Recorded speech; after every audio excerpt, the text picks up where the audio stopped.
She's gone and you're still here, stuck in this strange twilight where everything reminds you of her. The song that comes on in the car, the restaurant you used to go to, even the way the light hits your room in the morning feels different now, quieter, emptier. You keep replaying it all in your head, wondering what you could have done differently, what you should have said, how you might have saved it. And somewhere in the back of your mind, there's this quiet, desperate hope that she'll realize she was wrong, that she'll come back, that this whole nightmare will just undo itself. But here's the thing nobody wants to tell you. The thing that sounds almost cruel until you actually understand it. She might come back. In fact, there's a pretty good chance she will, but it won't happen the way you think. It won't be because you texted her the perfect thing or because you finally explained yourself in a way that makes sense. It'll happen when you stop waiting, when you stop checking your phone every 10 minutes, when you've genuinely moved on and built something new without her. That's when she'll feel it. That's when the absence becomes real to her. And by then, you might not even care anymore. That's not a strategy. That's just how this works. Right now, the version of you that's hoping, waiting, refreshing her profile to see if she's posted something, that version is invisible to her. Worse than invisible. It's confirmation that leaving was the right move. Because what you're doing, all this pining and wondering and digital stalking, it's not love, it's need. And need is the least attractive thing a person can project. She didn't fall for someone who needed her. She fell for someone who had a life, a direction, a presence that existed with or without her attention. And somewhere along the way, that person disappeared.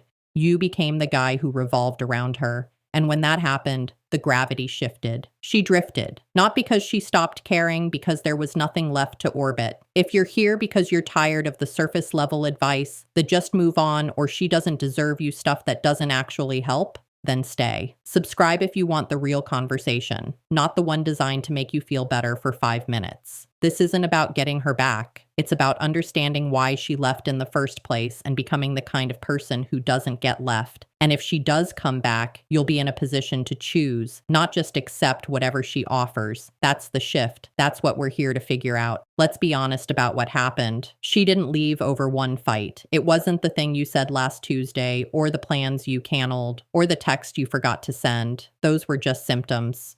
What actually happened is that over time, slowly, so slowly, you didn't even notice. You stopped being the person she was drawn to. Maybe you got comfortable. Maybe you started treating the relationship like it was the finish line instead of something you still had to show up for. Maybe you made her the center of your universe and expected her to feel honored by that. But she didn't. She felt suffocated. Because when someone makes you their everything, it stops feeling like love and starts feeling like responsibility. Think about when you first met her. You had your own thing going on. You had friends, hobbies, goals that mattered to you. You weren't trying to impress her every second. You were just living, and she got to be part of that. That's what pulled her in, the fact that you didn't need her, you just enjoyed her. But then something shifted. The relationship became the main event, and everything else faded into the background. You started planning your days around her schedule. You stopped making plans with your friends. You let the gym membership lapse. You put your goals on hold. And little by little, you turned into someone whose whole identity was wrapped up in being her boyfriend. And when she looked at you, she didn't see the man she fell for anymore. She saw someone who disappeared into the relationship. And that scared her. So she left. Now, you're doing exactly what every guy does when this happens. You're trying to prove yourself.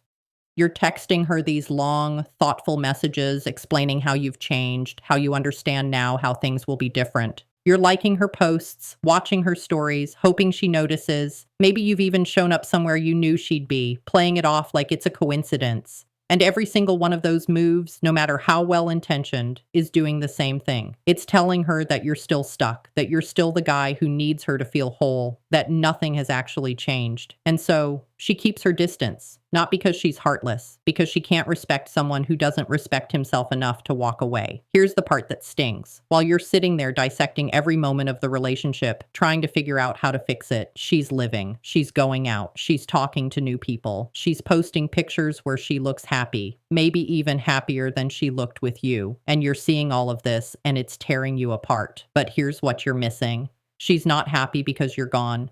She's happy because she's free from the weight of being your entire world. That's the difference. You made her responsible for your happiness. And when someone carries that weight long enough, leaving feels like relief. So what do? You stop. You stop texting. You stop explaining. You stop hoping that if you just say the right thing, she'll see the light, because she won't. Not while you're chasing. The only thing that has a chance of changing her mind is seeing that you've changed your life.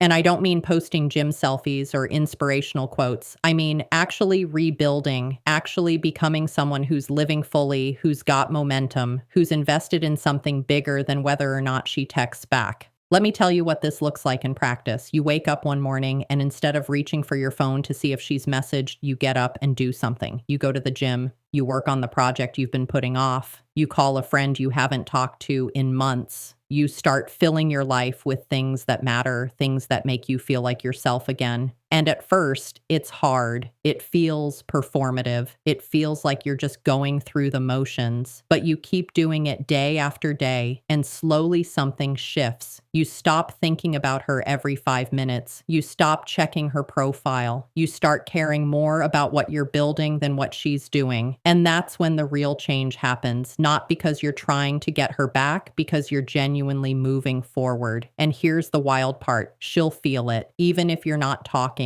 Even if you've cut off all contact, she'll sense the shift. Maybe she hears about you from a mutual friend. Maybe she sees something you posted, something that's not about her, not about the breakup, just you living. And it throws her off because she expected you to fall apart. She expected you to be stuck in this loop of sadness and regret. And instead, you're building something.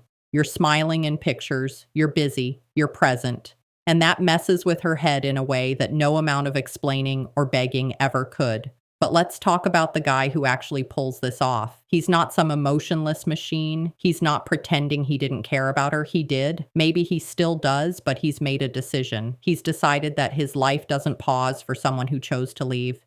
He wakes up with purpose. He's got a routine that grounds him. Morning coffee, workout, work that matters. He's reconnected with his people, the friends who make him laugh, who remind him of who he was before all this. He's picked up old hobbies or found new ones. Maybe he's learning something, building something, creating something. And it's not for show. It's because he realized that waiting around for someone to decide his worth is the weakest position a person can take. When he goes out, he's not scanning the room for her. He's not hoping she'll see him and regret everything. He's just there, fully present, enjoying the moment. People feel that energy. It's calm, confident, free, and women notice. Not because he's trying to make anyone jealous, because genuine confidence is rare. And when you stop needing validation, you become the most interesting person in the room. This guy doesn't talk about his ex. He doesn't post vague quotes about betrayal or growth. He doesn't perform his healing for an audience. He just lives. And that silence, that absence of desperation, it speaks louder than anything he could say because it's real, and real is magnetic. Now, let's say she does reach out. Maybe it's a random text. Hey, how have you been? Maybe it's a comment on something you posted. Maybe she finds an excuse, some shared thing from the past that gives her a reason to message. And this is where most guys blow it. They see that text and their heart jumps. They think, this is it. She's coming back. And they respond immediately, pouring everything into that reply. They're available. They're eager. They're back to being the guy she left. And within a week, she's distant again because nothing changed. You just proved you were waiting. You just proved you're still that same person, but you're different now. So when she reaches out, you respond, but you're not in a rush. You're busy. You've got things going on. Your reply is warm, but brief. You're not cold, not trying to punish her, but you're also not dropping everything to have a 3-hour text conversation about what went wrong. You keep it light. You keep moving, and that does something to her because she expected you to be available. She expected you to jump, and when you don't, when you have the self-respect to stay in your lane, it forces her to reconsider everything. Maybe you really have moved on. Maybe she actually lost something valuable, and maybe she steps up. Maybe she's more intentional the next time. Maybe she calls instead of texts. Maybe she's vulnerable, admits she made a mistake, asks to see you, and if that happens, you still don't rush. You listen. You assess. Is this real? Is this just her testing whether you're still an option? Is she showing up because she genuinely sees what she lost, or because she's bored, or because whoever she was seeing didn't work out? You have to know the difference. And if you're honest with yourself, you will, because you're not desperate anymore. You're discerning. Let me tell you what doesn't work. Pretending you don't care when you do. Playing games. Posting things to make her jealous.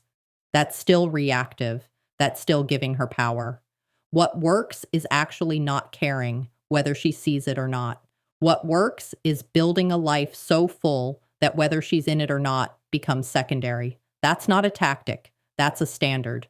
That's what self-respect looks like when it's not performing. Here's the reality you have to sit with. She might not come back. She might move on completely. She might meet someone else and be happy, and that's going to hurt. There's no way around that. But here's what's also true. By the time that happens, you'll be so deep into your own life that it won't destroy you. It'll sting. Sure, you might have a rough night, but you won't spiral because you've built something real. You've reconnected with yourself. You've remembered what it feels like to live for you, not for someone else's approval. And that foundation doesn't crumble just because someone chooses a different path. But honestly, she probably will come back. Not because of some magic trick, because you stopped being the guy who needed her and became the guy she needed. The one with direction, the one who doesn't beg, the one who knows his worth and doesn't negotiate it. That transformation, that's what makes people regret walking away, not your words, your life. So here's what you do today, right now. Delete her number, unfollow her on everything. And I know that sounds extreme, but listen, you can't heal in the same space that hurt you. You can't move forward if you're constantly looking back. Make the break clean, not out of bitterness, out of clarity, and then get to work. Hit the gym, not to post about it because it clears your head. Work on your career, your craft, the thing that made you feel alive before all this. Reach out to your people, laugh again, build again, live again, and do it so fully that you forget to check if she's watching. Because when you reach that point, when your life is so rich and full that she's just a memory instead of a wound, that's when you've won. Not because she came back, because you don't need her to. That's freedom. That's power. That's the life you deserve. If you're still here, you're ready. You're done with the excuses and the hoping and the waiting. You're ready to rebuild. So subscribe, not for me, for you. Because you're choosing to be the kind of person who doesn't fall apart when someone leaves. The kind who gets better, stronger, clearer. This is where your story changes, not when she comes back, right now, when you decide that no one gets to determine your worth ever again. That's the shift. That's the guarantee. Welcome to the next level. Let's build.